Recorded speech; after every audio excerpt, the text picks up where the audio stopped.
नमो अरिहन्ताणं नमो सिद्धाणं नमो आयर्याणं नमो वज्रायाणं नमो लोये सव्वसाहुणम्।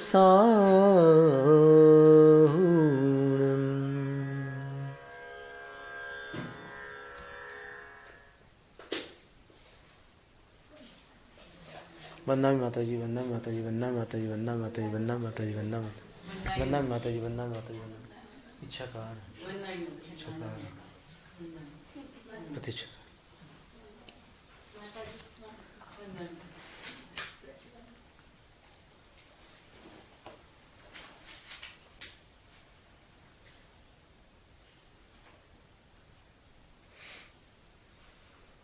तो ज्ञानाचार के 8 भेद, दर्शनाचार के 8 भेद, अष्टांग प्रवृत्ति रूप। ज्ञानाचार में शब्दाचार, ग्रंथाचार, व्यंजनाचार, एक ही आचार के 3 नाम हैं। फिर अर्थाचार, उभयाचार, कालाचार, किस काल में स्वाध्याय करना, किस काल में नहीं करना। जिस काल में सिद्धांत सूत्रों का स्वाध्याय नहीं किया जाता, उस काल में अन्य कौन से ग्रंथों का स्वाध्याय किया जा सकता है, इस पर भी गाथा आती है।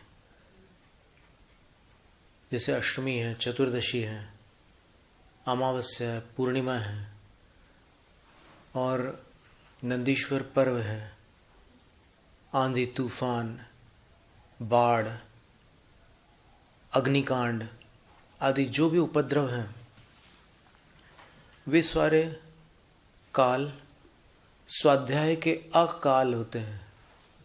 सूत्र सिद्धांत स्वाध्याय के अकाल होते हैं। तो उन कालों में कौन सा स्वाध्याय कर सकते हैं, उस पर भी एक गाथा मूलाचार ग्रंथ में आती है। आराहण निजुति मरण विहत्तीय संघ तुदियो,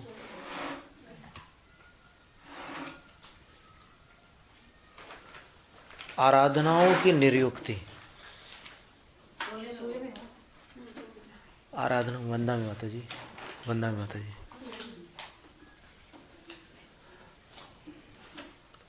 चार प्रकार की आराधनाओं की निर्युक्ति, फिर मरण विहत्ति, मरणों की जो विभक्ति का अर्थ होता है विभाग, 17 प्रकार के मरणों का विवरण, अथवा 5 प्रकार के मरण, जो संक्षेप से 5 प्रकार के मरण बताए हैं। बाल मरण, बाल मरण, बाल पंडित मरण, पंडित मरण और पंडित मरण। इनका जहाँ वर्णन है उनका स्वाध्याय कर सकते हैं। संग्रह तुदियो, संग्रह स्तुति में पंच संग्रह ग्रंथ आता है, जिसमें जीवकांड कर्मकांड का विषय जो है वो स्वाध्याय में वर्जित नहीं है, लेकिन षटखंड आगम में धवला, जय धवला, महाधवला, इनका स्वाध्याय वर्जित है। फिर धर्म कथाएं हैं। धर्म कथाओं में कोई दोष नहीं है, धर्म कथा हो सकती है। इस प्रकार से ये कालाचार होता है। विनयाचार में दोनों हाथ से शास्त्र को उठाना और भूमि वाले हाथ स्वच्छ करके फिर शास्त्र का स्पर्श करना, और स्वाध्याय के समय अपने हाथों को कान, नासिका आदि अपने शरीर के अशुद्ध स्थानों पर स्पर्श नहीं करने देना, और इसी प्रकार पैरों को भी हाथ नहीं लगाना, और शास्त्र को नीचे नहीं रखना, शास्त्र को पैरों पर नहीं रखना। अभी कुछ चित्र ऐसे देखने में आते हैं ना,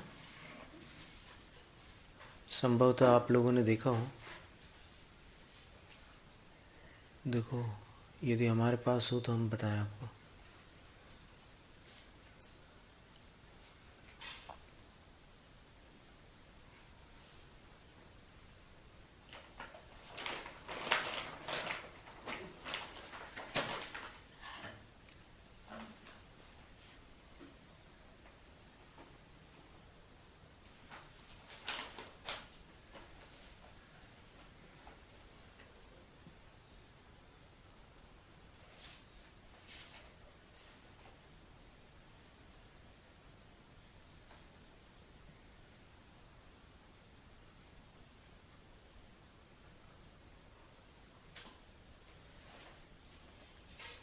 उस चित्र में पूर्वाचार्यों को शास्त्र लेखन करते हुए दिखलाया है।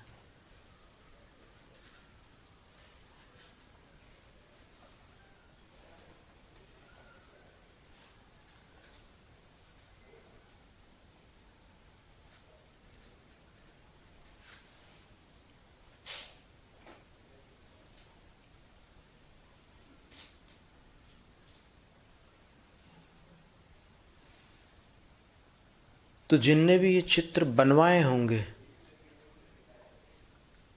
उनको मूल परंपरा की नियमावली का बोध नहीं रहा होगा।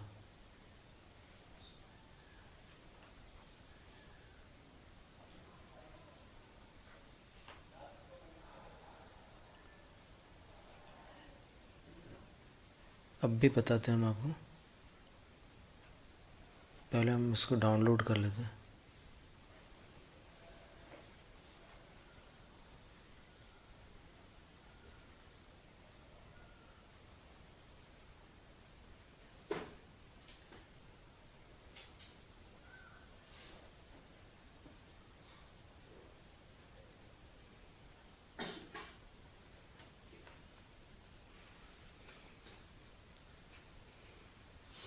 ये चित्र है,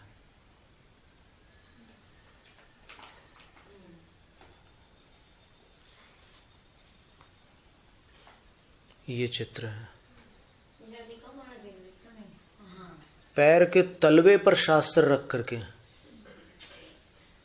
जिनवाणी का लेखन हो रहा है। ये चित्र देखिए, पैरों की एड़ी पर रखा हुआ है शास्त्र।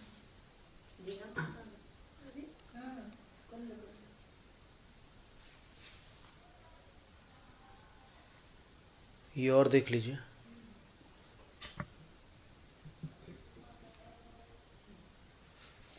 चरणान योग पढ़े बिना अध्यात्म का ये दुष्परिणाम होता है। आचार ग्रंथ का अध्ययन नहीं होता तो पता नहीं है कि बाह्य विनय कैसी होती है। अध्यात्म का अध्ययन कर लिया तो फिर पलंग पर पड़े पड़े भी शास्त्र पढ़ लेते हैं। विनय का विनाश हो जाता है। तो ये चित्र कथनचित भी जिन शासन में मान्य नहीं है। अपने पूर्वाचार्य इतने अविवेकी नहीं हो सकते कि वो पैरों के तलवे पर रख करके शास्त्र लिखें। उनके चरण रज अवश्य पवित्र हैं, लेकिन वो जिनवाणी से बड़े नहीं हैं। अभी वर्तमान के कुछ संघ जिनवाणी से बड़ा मानते हैं गुरु को। उनको मानने दो, उनके पास जो कुतर्क है वो उनके पास रहने दो। सबसे पहले तो भगवान थे, फिर उनकी वाणी थी।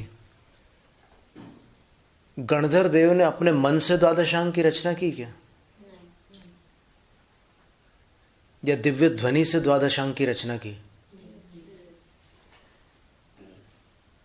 तो फिर गणधर देव द्वादशांग से बड़े कैसे हो गए?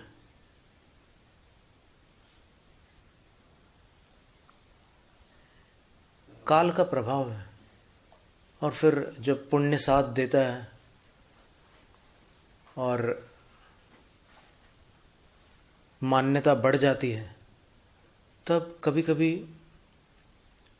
स्वच्छंदता भी आ जाती है। अधिक यश, अधिक धन और कोई भी चीज़ अधिक होती है ना, तो वो पतन का कारण बन जाती है। गुरु बड़े हो ही कैसे सकते हैं? वो गुरु गुरु नहीं है जो शास्त्र के अनुसार नहीं चलते।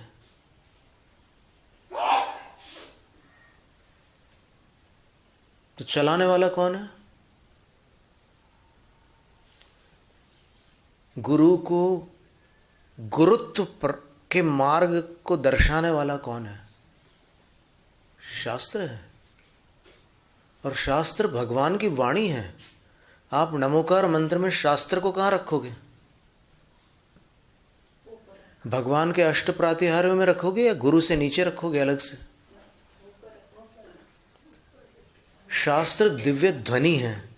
बाकी जितना भी जो लिपिबद्ध किया गया है वो सब दिव्य ध्वनि का ही अंश है। और दिव्य ध्वनि सर्वज्ञ का अंश है, उसको आपने अपने से नीचे रख दिया, आप इतने बड़े हो गए। तो ये देखो, सर्वार्थ सिद्धि में या तत्वार्थ सूत्र में कहीं पर वो नियमावली होती है एक सूत्र लेखन की, कम अक्षर को पहले लिखना पड़ता है, कम अक्षर वाले शब्द को पहले लिखना पड़ता है, अधिक अक्षर वाले शब्द को बाद में लिखना पड़ता है। पर इसका अर्थ ये नहीं है कि जिसको बाद में लिखा गया है वो इससे कद में छोटा हो, ऐसा नहीं है।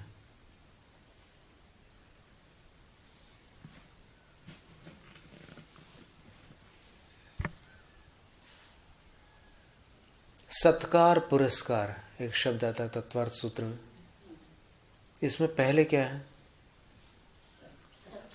लिखा हुआ सत्कार है, लेकिन अब क्रिया में करोगे तो पहले सत्कार करोगे या पहले पुरस्कार करोगे? पुरस्कार का अर्थ होता है सामने करना, सामने बुलाना। तो पहले आप आह्वान करेंगे, उसके बाद सत्कार करेंगे। तो वो अक्षरों के कारण ऐसा शब्दों का विन्यास करना पड़ता है सूत्र में। जैसे वहां पर क्या लिखा, अर्हद आचार्य बहुश्रुत प्रवचन भक्ति है, ठीक है ना। तो इसमें प्रवचन का अर्थ जिनागम है, उसकी भक्ति चौथे नंबर पर है, पहले नंबर पर अर्हद भक्ति है। तो इसका अर्थ ये हो गया कि आचार्य और उपाध्याय जो है वो जिनागम से बड़े हो गए। ऐसा अर्थ निकाला गया है कई लोगों के द्वारा, और बड़े डंके की चोट पर वो सूत्र दिखाते हैं कि देखो यहाँ लिखा हुआ है, प्रमाण देते हैं वो। अरे भले मानुष, एक बात बता दूं कि अर्हत के बाद आचार्य है, क्योंकि अर्हत में दो शब्द हैं, 2 अक्षर है, आचार्य में 3 अक्षर है। ये गिनती लगाओ ना, एकदम सीधा सीधा समझ में आ रहा है। आप गिनती लगाए बिना बड़ा छोटा का हिसाब लगा रहे हो। अर्हत दो अक्षर है, आचार्य 3 अक्षर है, फिर बहुश्रुत 4 अक्षर है, और फिर प्रवचन 4 अक्षर है। उन्होंने क्यों प्रवचन को चौथे नंबर पर लिखा? कि प्रवचन यानी जैनागम उपाध्याय से भी छोटा था, इसलिए चौथे नंबर पर रखा? नहीं, उसका कारण था क्योंकि अर्हत 2 अक्षरों का शब्द अरहंत भगवान के लिए था, फिर आचार्य 3 अक्षरों का शब्द। सूत्र के नियम के अनुसार अक्षरों की गिनती को रख करके उन्होंने क्रम रखा।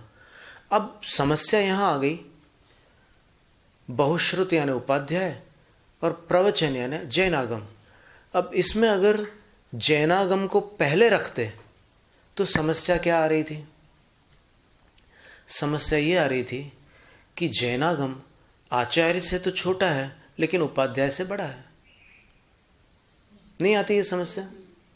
अगर चौथे स्थान पर बहुश्रुत रखते तो फिर जैनागम आचार्यों से छोटा और उपाध्यायों से बड़ा हो जाता।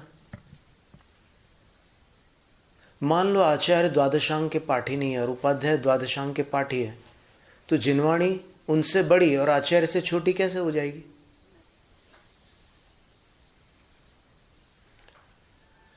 तो उस भ्रम का निवारण करने के लिए अक्षरों की गणना से पहले चेतन को रख दिया और प्रवचन जो है वो अचेतन है, उसको बाद में रख दिया। और यदि प्रवचन या जिनागम आचार्य उपाध्याय से छोटा होता तो फिर वंदना के समय पहले सिद्ध भक्ति, फिर श्रुत भक्ति और फिर आचार्य भक्ति,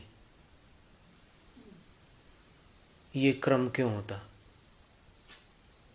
और आचार्य श्रुत भक्ति क्यों करते? ये दूसरा प्रश्न है ना। अभी भक्ति का क्रम था एक पहला, कि ये क्रम क्यों होता है कि पहले सिद्ध भक्ति, फिर श्रुत भक्ति और तीसरे नंबर पर आचार्य भक्ति, ये क्रम क्यों? और दूसरा प्रश्न क्या है कि आचार्य यदि श्रुत से बड़े हैं तो आचार्य को श्रुत भक्ति करने की आवश्यकता क्या पड़ी है?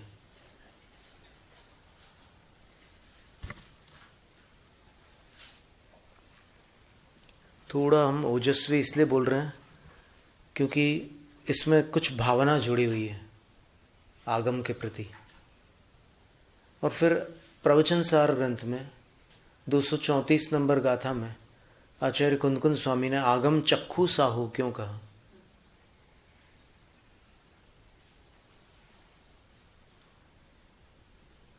तो यदि साधु आगम चक्षु है तो साधु है, तो पहले कौन आया? पहले साधु आया या आगम आया? इतनी जरा सी बात है समझने की। तो इसमें अब जो लोग मान रहे हैं माता जी, अगर आप बोलोगे आपके सामने आएंगे तो फिर आपका भी दिमाग ऐसा ही हो जाएगा कि ये क्या कह रहे हैं।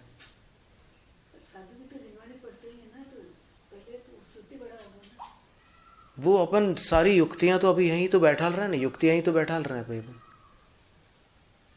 आगम चक्षु, फिर धवल ग्रंथ में भी आगम चक्षु साहू का है। इन आगम चक्षु साहू इंद्रिय चक्षु अशेष जी वाजे देवाय ही चक्षु। बड़ी सुंदर गाथा है, बताते हैं। वहां पर प्रवचन सार में सिद्धों को अवधि चक्षु सर्वतः चक्षु का है, और यहाँ धवला में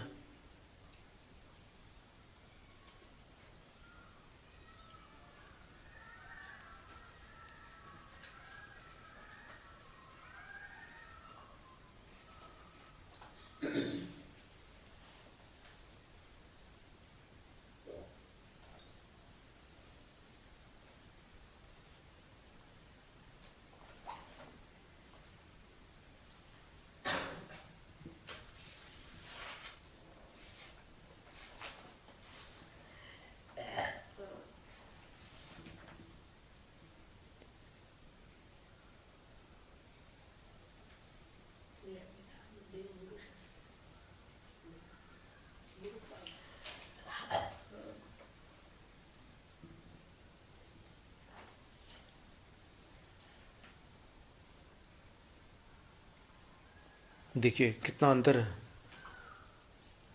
धवल ग्रंथ में लिखा है आगम चक्षु साहू इंद्रिय चक्षु अशेष जी वाजे देवाय ओहि चक्षु केवल चक्षु जिणा सब्वे। क्या सुंदर गाथा है। धवल ग्रंथ पुस्तक 8 सूत्र 187 की टीका में ये 24 नंबर की गाथा है कि साधु आगम चक्षु वाले होते हैं, समस्त जीव इंद्रिय चक्षु वाले होते हैं, देव अवधि ज्ञान रूपी चक्षु के धारी होते हैं, और सारे जिन, जिन यानी अरहंत और सिद्ध, सारे अरहंत और सिद्ध केवल चक्षु, केवल ज्ञान रूपी चक्षु वाले होते हैं। प्रवचन सार में 234 गाथा है आगम चक्षु साहू इंद्रिय चक्षुणी सव्व भूतानि देवाय वही चक्षु सिद्धापुण सव्वदो चक्षु। साधु आगम चक्षु वाले होते हैं, सर्व जीव इंद्रिय चक्षु वाले होते हैं, देव अवधि चक्षु वाले होते हैं, और सिद्ध परमेष्ठी सर्वतः चक्षु होते हैं। उनके आत्मा के एक एक प्रदेश चक्षु रूप है। तो इस कारिका से ही ये प्रमाणित होता है कि आगम का स्थान कितना ऊंचा है। अभी अगर 2 बार खाना चालू कर दो तो कोई साधु मानेगा क्या? तो आप किसको मान रहे हैं जिसके कारण आपको साधु मान रहे हैं? तो आप जिनकी बात मान रहे हैं वो बड़े हुए कि छोटे हुए? इतनी सी बात है।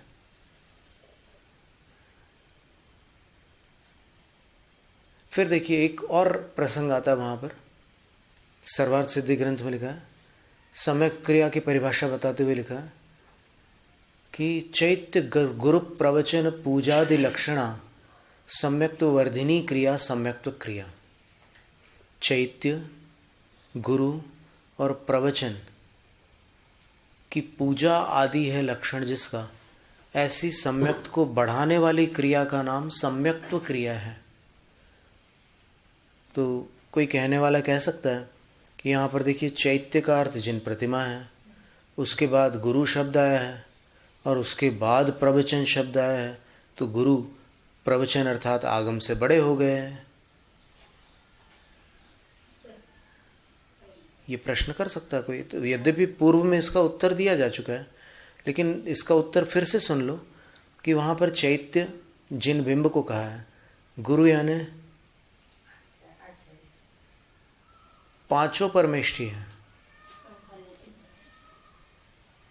और फिर प्रवचन में जिनवाणी आ जाती है। तो फिर इसमें बड़े छोटे का क्रम नहीं है, यहाँ पर केवल एक वक्तव्यता की बात है, एक वचन का क्रम है, महानता का क्रम नहीं है। जैसे मान लो जिनेंद्र भगवान विराजमान है जिनालय में, और उनके पास दीवार पर पीछे की ओर ऐसे चंवर वाले देव खड़े हुए हैं और ऊपर ऐसे पुष्प वृष्टि वाले देव हैं। तो क्रम में तो वो पुष्प वृष्टि वाले एकदम ऊपर हो गए, फिर उसके बाद के क्रम में ये चंवर वाले देव आ गए, उसके नीचे जिनेंद्र भगवान आ गए। तो इससे आप ऐसा गणित जोड़ लो कि जो ऊपर है वो महान है, और उससे नीचे है वो कम महान है, और उससे नीचे है वो सबसे कम महान है।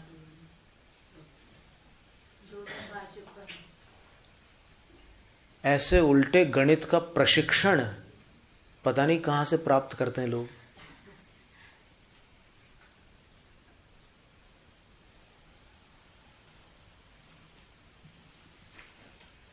और इससे भी ऊपर मंदिर के शिखर पर कबूतर बैठा हुआ है, तो वो उससे भी ऊंचा हो गया, और कलश के ऊपर कौवा बैठा है। तो ये कैसा गणित है? अगर कोई अन्य मत का विद्वान ऐसा कोई व्याख्यान सुन ले जैन साधु के मुख से, और उनके ये सारे तर्क सुन ले, तो वो दोबारा कभी जैन साधु की सभा में प्रवेश नहीं करेगा, क्योंकि वो एक बार में खिचड़ी के एक दाने को देख करके समझ में आ जाता है कि पकी है कि कच्ची। दोबारा कभी नहीं आएगा, बिल्कुल ये अप्रभावना होगी कुल मिला करके। ये प्रभावना नहीं कहलाएगी। ज्यादा बड़प्पन के चक्कर में रहना कल्याणकारी नहीं होता। और एक बात सुन लो, जब बात निकली है तो फिर सारे प्रमाण एक साथ ले लेते, ताकि कभी भी किसी को जरूरत पड़े तो फिर देख ले। धवल ग्रंथ को मान्य करते हैं कि नहीं, जय धवला को मानते हैं कि नहीं। जो लोग नहीं मानते उनको दूर से अपन उनको लक्ष्य में ही नहीं करते अपन, उनको तो बाहर हटा देते हैं अपन जिन शासन के। और जो मानते हैं उनके सामने ये प्रश्न करते हैं अपन कि धवल और जय धवल के मंगलाचरण को देख लो, क्रम क्या है। समंतभद्र आचार्य महाराज ने रत्नकर्ण श्रावकाचार में देवशास्त्र गुरु का क्रम वैसा क्यों रखा है जैसा रखा है। आप्तागम तपोभृतम, ये क्या जरूरत थी उनको।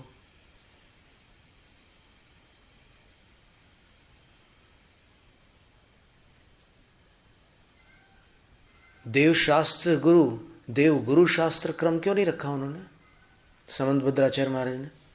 श्रद्धानम परमार्थानाम आप्तागम तपोभृताम त्रिमूढ़ा पूर्णमष्टांगम सम्यक दर्शनमस्मयम। ये हो सकता है अभी श्रोताओं को और यहां पर उपस्थित पिच्छीधारियों को ये विषय बहुत महत्वपूर्ण न प्रतीत हो रहा हो। उनको लग रहा होगा कि नहीं, हम लोग तो मानते ही हैं, वैसे ही मानते हैं जैसा आप बता रहे हैं। लेकिन जो लोग नहीं मानते उनका भी एक बड़ा समूह है, और उनके भक्तों का भी एक समूह है जो बिल्कुल लकीर के फकीर हैं, जो आंख बंद करके स्वीकार करने वाले। सभी के भक्त ऐसे ही होते हैं कि उनने कह दिया तो बस हमारे लिए वही भगवान है, वो और फिर आगे पीछे कुछ नहीं सोचते। तो धवला और जय धवला को अगर मानने वाले लोग ये सुन रहे हों तो वो देख लें कि वीरसेन आचार्य महाराज ने मंगलाचरण में क्या क्रम रखा है।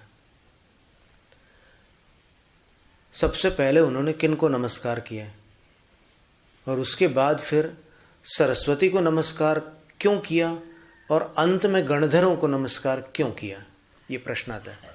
गणधर कौन है? गुरु है। और सरस्वती कौन है? जिनवाणी है। तो प्रश्न है कि वीरसेन आचार्य जैसे विद्वान आचार्य ने, उनके चरणों की धूल के बराबर भी किसी की विद्वत्ता आज इस धरती पर नहीं है। उन्होंने 72,000 श्लोक प्रमाण धवला की रचना की, 20,000 श्लोक प्रमाण जय धवला की रचना की। उतने शब्दों को जोड़ करके आप एक डिक्शनरी भी बना के बता दो तो मान जाए। इतना बड़ा कार्य उन्होंने किया है, उनके चरणों की धूल के बराबर कोई नहीं लगते। तो आप उन पर प्रश्न करोगे कि नहीं उनने गलत किया, हम जो कर रहे हैं वो सही है? अगर ऐसा प्रतीत होता है किसी को तो उसके लिए तो फिर यही कहा जा सकता है कि पहले विनय सीख लो, फिर सम्यक दृष्टि बनो और बाद में आगे बढ़ो।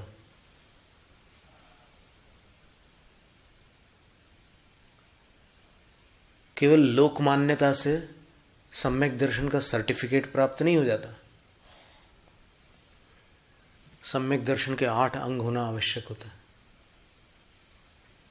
वीरसेन आचार्य सरस्वती माता को मां कह रहे हैं। मां छोटी होती है कि बच्चा छोटा होता है? इतना सीधा सा गणित है, पूरी दुनिया जानती है और उनको नहीं समझ में आ रहा है कि मां बड़ी है।